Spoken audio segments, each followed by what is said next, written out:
एक इन्फ्लुएंसर जिसने लाखों के दिलों में जगह बनाई थी, लेकिन एक झूठी कहानी ने उसका रेप्यूटेशन तबाह कर दिया। 40 साल के आदमी के साथ सीक्रेट डेटिंग, इनअप्रोप्रिएट टचिंग के एलिगेशंस और फिर लग्जरी बैग्स के पीछे छुपी हुई गंदी सच्चाई। बॉयफ्रेंड होने के बावजूद दूसरे मर्दों के साथ सर्विसेज प्रोवाइड करना। ये कहानी है उस लड़की की जो करने आई थी कंटेंट क्रिएशन, मगर दुनिया ने देखा कि वो कैसे अपनी ही रेप्यूटेशन को डिस्ट्रॉय करती चली गई। ये कहानी है रोही राय की। 2019 का साल था। लव स्कूल के सेट्स पर दो नौजवान, साहिल नरांग और रोही राय। ये वही शो था जहां से कई कपल्स निकले थे, लेकिन इन दोनों ने कुछ और ही डिस्कवर किया। एक परफेक्ट फ्रेंडशिप। शो खत्म होने के बाद भी ये कनेक्शन बना रहा। अब रोही की पर्सनैलिटी देखकर उसको ऑर्डिनरी समझने की भूल मत करना। She was a born story teller, जिसके इमोशंस कैमरा के सामने नेचुरली फ्लो होते थे। जब वो अपने एक्सपीरियंसेस शेयर करती थी, तो व्यूअर्स भी उसकी प्रॉब्लम्स में इमोशनली इन्वेस्ट हो जाते थे। यही स्किल थी जो बाद में उसकी सबसे बड़ी वेपन बनी। दोस्ती के उस गोल्डन फेज में ये दोनों इंसेपरेबल थे। एक दूसरे के घर जाना, फैमिली फंक्शंस अटेंड करना, एक्सपेंसिव ट्रिप्स लेना, सब कुछ टुगेदर। बैंकॉक से दुबई तक, गोवा से मुंबई तक, हर जगह ये डुओ नजर आता था। कंटेंट कोलैबोरेशन भी चल रही थी और ऑडियंस को लगता था कि ये जेन्युइन फ्रेंडशिप है। बट यहां पे एक इंटरेस्टिंग पैटर्न था। जब भी ये लोग बाहर जाते थे, रेस्टोरेंट्स, ट्रिप्स, शॉपिंग, मोस्टली साहिल ही पेमेंट हैंडल करता था। रोवी नेचुरली एक्सपेक्ट करती थी कि चूंकि वो उसका बेस्ट फ्रेंड है, इसलिए वो पे करे। यह सिर्फ कॉफी डेट्स नहीं थे यारों, ये एक्सपेंसिव दुबई ट्रिप्स और लग्जरी डिनर्स थे। इसी टाइम पर रोवी का एक और एंगल भी चल रहा था, उसका बॉयफ्रेंड बटलर। इंटरनेट पे वो उसको बटलर बटलर करके बुलाती थी। ये आदमी उसको रेगुलरली एक्सपेंसिव गिफ्ट्स देता रहता था। एलवी बैग से लेकर डिजाइनर क्लोथ्स तक, रोवी की लग्जरी लाइफस्टाइल मोस्टली इसी के थ्रू मेंटेन हो रही थी। और ये सब उसने खुद अपने रील्स में एक्सेप्ट किया है। लेकिन रोवी का गेम प्लान यहां तक लिमिटेड नहीं था। बटलर के साथ सीरियस रिलेशनशिप चलाते हुए भी वो साहिल के साथ ट्रिप्स जा रही थी। Even during those Bangkok trips जो बाद में कंट्रोवर्शियल बने, वो टेक्निकली बटलर के साथ कमिटेड थी। मल्टीटास्किंग एक्सपर्ट थी हमारी रोवी। कंटेंट क्रिएशन के मामले में भी रोवी का अप्रोच थोड़ा डिफरेंट था। जब भी ये दोनों टुगेदर कुछ रिकॉर्ड करते थे, रोवी पहले अपने पेज पे पोस्ट कर देती थी। साहिल को बार बार रिक्वेस्ट करनी पड़ती थी कि वो भी उस कंटेंट को शेयर करे, ताकि वो अपने पेज पे डाल सके। दोस्ती में भी बिजनेस सेंस मेंटेन करना, यह स्किल थी रोवी की। फिर आया दो सादरी थीस, जब इस ब्यूटीफुल फ्रेंडशिप में क्रैक लाइंस दिखने शुरू हुई। साहिल का फोकस इंटरनेशनल वर्क पर शिफ्ट हो गया था। वो फूड ब्लॉगिंग में सीरियस हो गया था और रेयरली सोशल ड्रामा में इन्वॉल्व होता था। वो मैच्योर हो गया था और मूव ऑन कर चुका था। लेकिन रोवी के लिए यह एंडिंग नहीं थी, बल्कि शुरुआत थी। जब फ्रेंडशिप ऑफिशियली एंड हुई, तो दोनों ने अपने अपने रीजंस शेयर किए। लेकिन इसके बाद जो हुआ वो टिपिकल ब्रेकअप पैटर्न नहीं था। साहिल साइलेंट हो गया, इंटरनेशनल प्रोजेक्ट्स में बिजी हो गया, कोई रिवेंज कंटेंट नहीं बनाया, कोई इनडायरेक्ट टॉन्ट्स नहीं मारे। बट दूसरी तरफ रोही का अप्रोच कंप्लीटली डिफरेंट था। स्टोरी टाइम वीडियोस के थ्रू वो रेगुलरली टॉक्सिक फ्रेंड के एपिसोड्स शेयर करती रहती थी। My ex friend did this, my toxic friend said that. ये पैटर्न चलता ही रहा। पेज पे जाकर देखिए, आपको यह सारे स्टोरी टाइम वीडियोस मिल जाएंगे। समझ रहे हो यारो? एक तरफ साहिल कंप्लीटली साइलेंट था, इंटरनेशनल में अपना करियर बिल्ड कर रहा था। दूसरी तरफ रोही कॉन्स्टेंटली उसको पोक कर रही थी through indirect story time content. और फिर आया वो वीडियो जिसने साहिल की पेशेंस का ग्लास तोड़ दिया। Story time, my toxic friend try to kiss my guy in front of me. ये टाइटल था उस एक्सप्लोसिव वीडियो का। लेकिन यहां जो कुछ भी रोही ने क्लेम किया, क्या वो सच था? इसके बाद जो तूफान आया, उसने न सिर्फ रोही का रेपुटेशन डिस्ट्रॉय किया, बल्कि पूरी इंडस्ट्री को दिखा दिया कि बिहाइंड द सीन्स क्या चलता रहता है। क्या होता है जब एक साइलेंट पर्सन की पेशेंस टूट जाती है। तो रूही का जो रीसेंट स्टोरी टाइम वीडियो था, उसमें उसने एक टॉक्सिक फ्रेंड के बारे में बात की थी। टाइटल था माई toxic friend try to kiss my guy in front of me. अब यहां पे इंटरेस्टिंग बात यह थी कि उसने किसी का नाम नहीं लिया था। लेकिन जो भी डिस्क्रिप्शन दी थी वो परफेक्टली मैच कर रही थी साहिल के साथ। वीडियो में रोवी ने क्लेम किया कि वो अपने बेस्ट फ्रेंड के साथ बैंकॉक गई थी। वहां उसकी एक फॉरेन डेट थी जिसको वो एरिक बुलाती थी, और क्लब में उसके बेस्ट फ्रेंड ने 2 बार उसके डेट को किस करने का ट्राई किया था। फेस तक डिस्क्राइब किया था, हाइट, लुक्स, सब कुछ। सबको पता चल गया कि किसके बारे में बात हो रही है। यहां पे जो इंटरेस्टिंग ट्विस्ट था वो ये कि रोवी ने इनडायरेक्टली साहिल की सेक्सुअलिटी को भी टारगेट किया था। एक मेल फ्रेंड का दूसरे मेल को किस करने का ट्राई करना, ये इंप्लीकेशन क्लियर थी। जो लोग समझदार हैं उनको पता है कि यह कोई कैजुअल एलिगेशन नहीं है, यह समवन के पूरे कैरेक्टर और इमेज पर अटैक है। अब तक साहिल के पास बहुत से मैसेजेस आ चुके थे। लोग बता रहे थे कि रोवी दूसरों के सामने उसके बारे में नेगेटिव बातें करती है, उसको इंसल्ट करती है।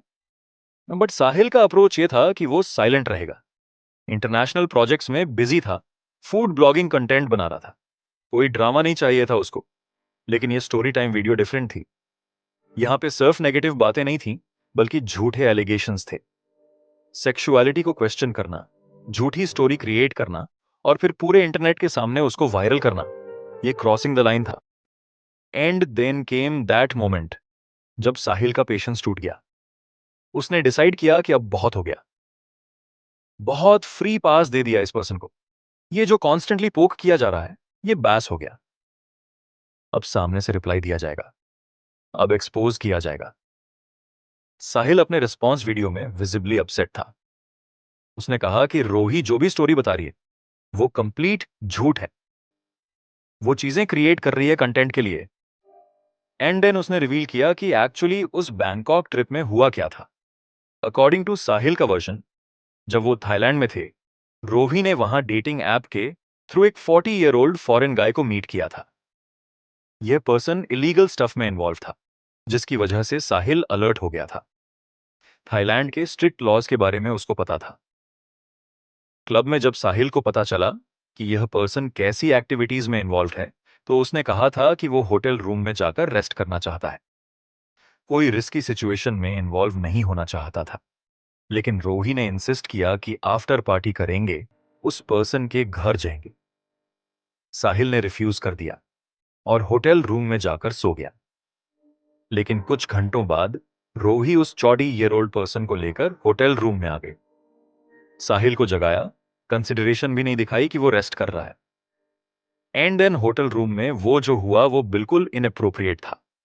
Small hotel room, shared bed और रोही का complete disregard for basic decency. Bathroom में एक्टिविटीज, आवाजें बाहर आ रही थीं और फिर दोनों वापस बेड पर आकर सो गए। साहिल को पूरी रात इरिटेशन हुई। सुबह 8 बजे जाकर वो पर्सन घर के लिए निकला। यहां पे साहिल का पॉइंट था क्लियर। अगर उसको सच में उस पर्सन में इंटरेस्ट होता तो वो क्यों मिस करता वो अपॉर्चुनिटी, क्यों होटल रूम में जाकर सो जाता। लॉजिक समझ आता है ना। लेकिन सबसे बड़ी बात यह थी कि साहिल ने अपनी दोस्ती के लिए कभी रोही को जज नहीं किया था। सालों से जो कुछ भी वो कर रही थी, उसने कभी कुछ नहीं बोला था। बट अब जब झूठ बोल रही है और कैरेक्टर असैसिनेशन कर रही है, तो अब सच्चाई रिवील करनी पड़ेगी। एंड इसी वीडियो में साहिल ने हिंट किया कि उसको सब पता है कि कैसे रोही लग्जरी बैग्स लेकर आती है। क्या करके वो तू बैग लेकर आई है, मुझे पता है। यह लाइन ड्रॉप करके उसने क्लियर कर दिया कि अगर रोही पुश करेगी तो वो ए और भी चीजें रिवील कर सकता है। छोटे हाथी का टैग भी दिया था, बॉडी शेमिंग रेफरेंस, क्योंकि ये लोग अपनी वीडियोस में डायरेक्टली नाम नहीं लेते हैं। लेकिन सबको पता चल गया था कि बात किसके बारे में हो रही है। रोही का रिस्पॉन्स वीडियो भी आया जहां उसने विक्टिम कार्ड खेलना ट्राई किया। बोला कि उसको बॉडी शेम किया जा रहा है, स्लट शेम किया जा रहा है।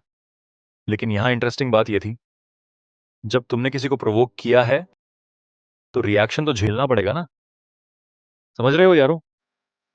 ये वो मोमेंट था जब सबको रियलाइज हुआ कि साहिल की टॉलरेंस की भी लिमिट है। 2 साल से साइलेंट रहने के बाद जब वो बोला तो सीधा न्यूक्लियर ऑप्शन चूज किया। लेकिन ये तो सिर्फ ट्रेलर था, असली मूवी अभी बाकी थी। लग्जरी बैग्स की रियलिटी, मल्टीपल रिलेशनशिप्स का ट्रूथ और वो सारी गंदी सच्चाइयां जो अभी तक छुपी हुई थीं, सब कुछ सामने आने वाला था। क्या होता है जब कोई पर्सन अपनी सारी हदें क्रॉस कर देता है। अब जो साहिल ने रिवील किया उसके बाद रोही के लिए डैमेज कंट्रोल करना इम्पॉसिबल हो गया। क्या करके वो तू बैग लेकर आई है? यह लाइन सिर्फ थ्रेट नहीं था, यह रियलिटी था जो अब सबके सामने आने वाली थी। साहिल ने बताया कि रोही का पैटर्न यह था, वो हर वेबसाइट की कार्ट में एक्सपेंसिव आइटम्स ऐड कर देती है और फिर मुर्गे ढूंढती है कि कौन उसको यह चीजें दिलाएगा। यह सिर्फ बटलर तक लिमिटेड नहीं था, मल्टीपल सोर्सेज थे जो उसकी लग्जरी लाइफस्टाइल फंड कर रहे थे। यह हर वेबसाइट की कार्ट पे जाके चीजें ऐड कर देती है। लुई विटॉन बैग से लेकर डिजाइनर क्लोथ्स तक सब कुछ स्ट्रेटेजिकली प्लान्ड था। और जब कोई रिच गाय मिलता था तो वो आपिना चार्म यूज करके उन चीजों को डिलीवर करवा लेती थी। सबसे शॉकिंग रेवलेशन यह था कि रोही की पूरी फैमिली, उसकी मदर, उसका करंट बॉयफ्रेंड रोहित, सभी को पता है कि वो क्या काम करती है। उनको पता है रोही क्या काम करती है, लेकिन उसके बावजूद वो रोही को सपोर्ट कर रहे हैं क्योंकि मनी आ रही है ना। करंट बॉयफ्रेंड रोहित के साथ भी कहानी इंटरेस्टिंग है। सरफेस पर परफेक्ट कपल कंटेंट बनाते हैं, princess treatment, daily flowers, shopping trips. लेकिन रियलिटी यह है कि यह सब स्क्रिप्टेड है। पहले यही रोहित रोही को बॉडी शेम करता था, लुक्स का मजाक उड़ाता था। पब्लिक बैकलैश के बाद स्क्रिप्ट चेंज हुआ और ग्रीन फ्लैग बन गया ओवरनाइट। सबसे बिगर एक्सपोज ये था कि रोही का ये परफेक्ट रिलेशनशिप भी फेक है। साहिल ने स्क्रीनशॉट्स शेयर किए जहां लॉग बता रहे थे कि कुछ महीने पहले उन्होंने रोही को डिफरेंट लड़कों के साथ स्पॉट किया था, even during his current relationship with Rohit. वो जाके उसके बंदे को बोलती है, मुझे कॉफी पे लेके जाना। ये नॉर्मल बिहेवियर नहीं है यारो। किसी कमिटेड रिलेशनशिप में आप दूसरे लड़कों से ये एक्सपेक्ट नहीं करते, लेकिन रोही के लिए यह नॉर्मल था। एंड देन सबसे कंट्रोवर्शियल पार्ट, साहिल ने क्लेम किया कि रोही सर्विसेज प्रोवाइड करती है और इसके बदले में उसको एक्सपेंसिव गिफ्ट्स मिलते हैं। तुम्हारे कपड़े किसने दिए हैं वो भी सबको पता है। ये सिर्फ इमोशनल सपोर्ट नहीं था, ये था ट्रांजैक्शनल रिलेशनशिप। अगर तेरे बंदे ने भी दिलाए होते ना वो बैग, तुम प्यार में हो, उस बंदे ने तुम्हें बैग दिलाए नहीं, तूने क्या करके वो पैसे कमाए हैं। यह लाइन प्योर फायर था, कंप्लीट कॉल आउट था उसकी रियलिटी की। सोशल मीडिया पर रिएक्शन भी जबरदस्त था। द नरोहा एक्सपोज ट्रेंड करने लगा, मीम्स बनने लगे। कमेंट सेक्शन में लोग अपनी सिमिलर एक्सपीरियंसेस शेयर करने लगे कि कैसे रोही ने उनको भी मैनिपुलेट किया था। सबसे इंटरेस्टिंग बात यह थी कि यह सिर्फ साहिल के क्लेम्स नहीं थे। रोही के कमेंट सेक्शन में बहुत सारे लोग ऐसे कमेंट्स कर रहे थे जहां उसके हुकअप्स और ट्रांजैक्शंस के बारे में हिंट्स मिल रहे थे। पैटर्न क्लियर था, ब्रांड पार्टनरशिप्स भी अफेक्ट हुई।